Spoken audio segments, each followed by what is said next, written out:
Picture this. It's late December 1776, and George Washington is about to cross an ice-choked river in the dead of night to attack a fortified enemy position. His army is melting away. Desertions are rampant, and the cause of American independence is on the verge of total collapse. Just 6 months earlier, the Declaration of Independence had proclaimed to the world that America would be free. Now, that dream is dying in the frozen mud of New Jersey.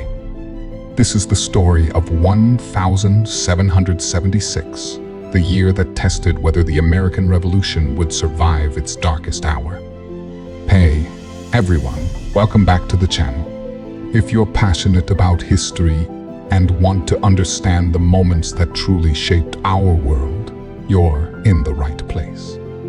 Today, we're diving deep into 1776, a year that most people think they know because of one famous document signed in July. But what really happened that year was far more dramatic, far more desperate, and far more incredible than most of us ever learned in school. Make sure to hit that like button and subscribe, because we're about to uncover the real story of America's year of crisis. When 1776 began, the American colonies were already at war with Britain, but they weren't yet fighting for independence. That's something a lot of people don't realize. The battles of Lexington, Concord, and Bunker Hill had already happened in 1775, but most colonists still hoped for reconciliation with King George III. They saw themselves as loyal British subjects, demanding their rights, not as rebels trying to create a new nation. George Washington was leading the Continental Army in a siege of Boston, where British forces under General William Howe were bottled up and running low on supplies. It looked like maybe, just maybe, the colonial forces could actually hold their own. Then everything changed. In January, a pamphlet hit the streets that would transform American thinking forever. Thomas Paine's Common Sense sold over 100,000 copies in just 3 months in a country of only 2.5 million people. Think about that proportion today. It would be like a political book selling 13 million copies in 3 months. Paine wrote in plain language that everyone could understand, and he made the case that independence wasn't just possible, but necessary. He attacked the very idea of monarchy, calling King George III royal brute, and arguing that it was absurd for a continent to be ruled by an island. Common sense didn't just change minds, it gave people permission to think thoughts they'd been afraid to whisper out loud. By March, Washington made a bold move that forced the British out of Boston. He had his men drag cannons up to Dorchester Heights, positions overlooking the city, in a single night. When British General Howe woke up to find American artillery pointed down at his troops and ships, he realized Boston was indefensible. The British evacuated by sea on March 17, and it seemed like an incredible victory for the colonial cause. Washington became a hero, and American confidence soared. But Howe wasn't retreating, he was repositioning. He knew exactly where he was going, New York. Meanwhile, in Philadelphia, the Continental Congress was inching toward the unthinkable.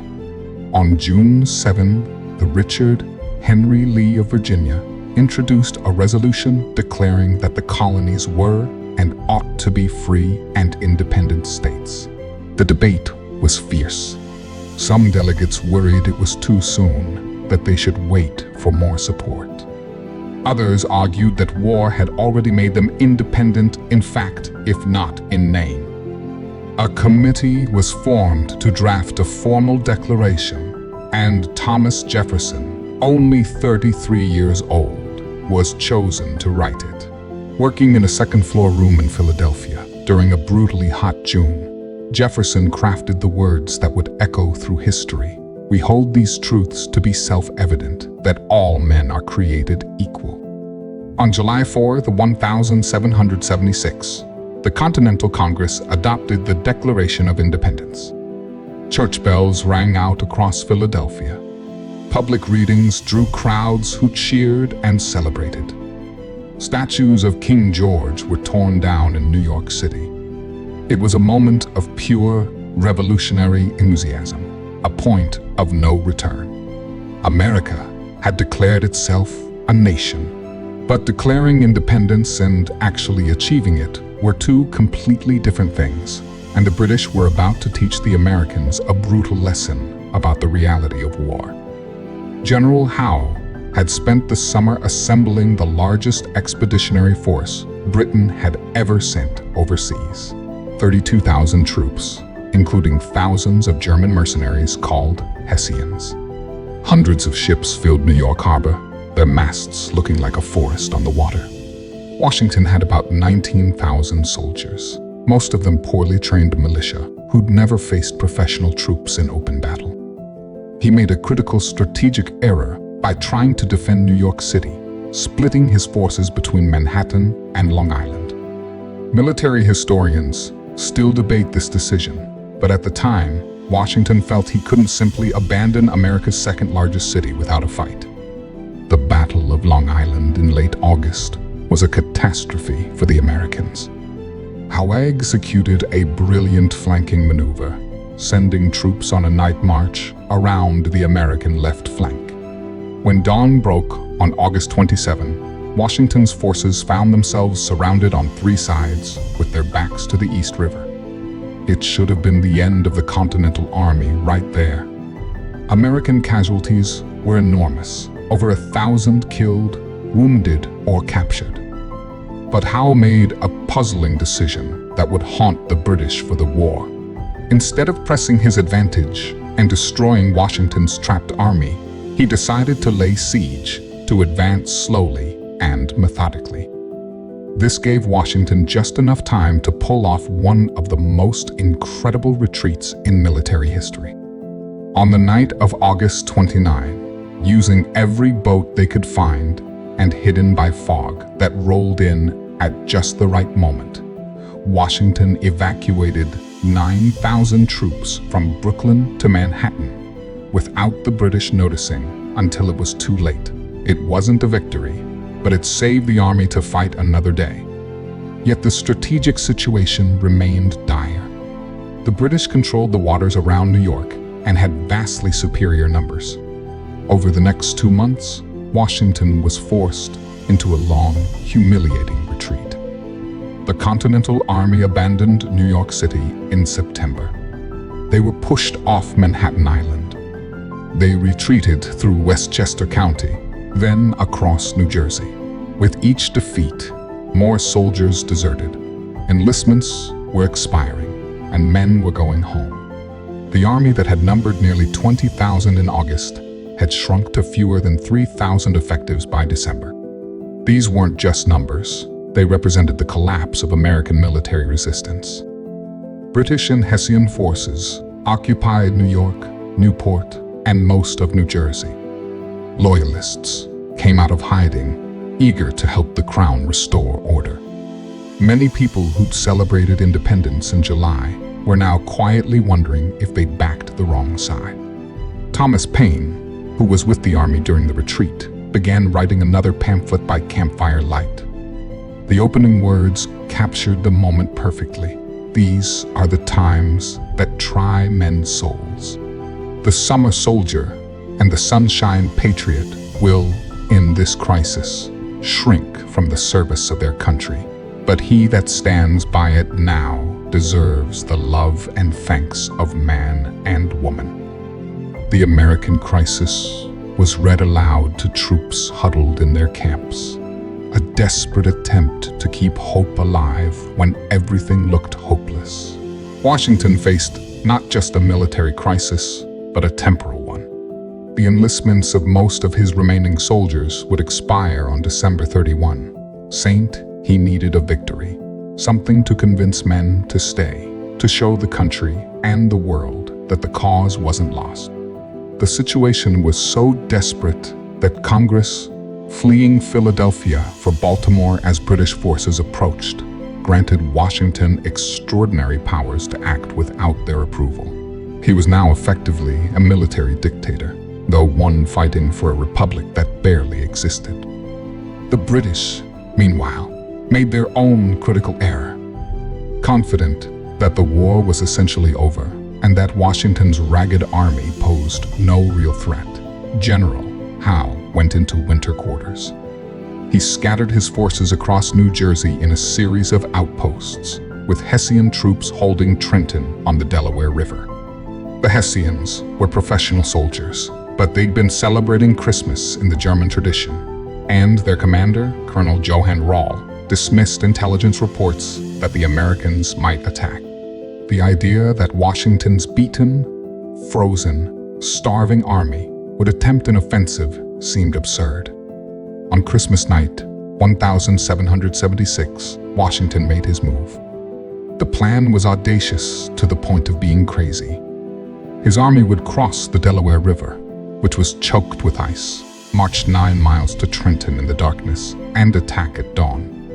Everything depended on surprise, coordination, and weather conditions that made the whole operation nearly impossible. The boats they used were the big Durham boats, normally used to transport iron ore, manned by Massachusetts fishermen and sailors who knew how to handle them. The crossing took longer than expected. Men were supposed to be across by midnight, but it was 3 a.m. before the last soldiers reached the New Jersey shore. Then came a march through a winter storm that grew worse by the hour. Sleet and snow lashed the troops. 2 soldiers froze to death during the march. Others left bloody footprints in the snow because they had no shoes. Officers noted in their journals that the conditions made the operation seem impossible, yet Washington kept pushing forward. When they reached Trenton at 8 a.m. on December 26, they achieved complete surprise. The Hessian garrison was caught totally unprepared. American artillery, commanded by Henry Knox, a former Boston bookseller, positioned their guns at the head of the main streets and began firing directly down them. The battle lasted only about an hour. The Hessians tried to form ranks and mount a counterattack, but American musket and rifle fire from the buildings and artillery fire from the streets broke their formations. Colonel Rall was mortally wounded, trying to rally his troops. The Hessians surrendered with nearly 900 prisoners taken. American casualties were astonishingly light, only a handful of wounded and those 2 men who'd frozen on the march. Washington had his victory, but he wasn't done. After briefly recrossing to Pennsylvania, Washington brought his army back into New Jersey.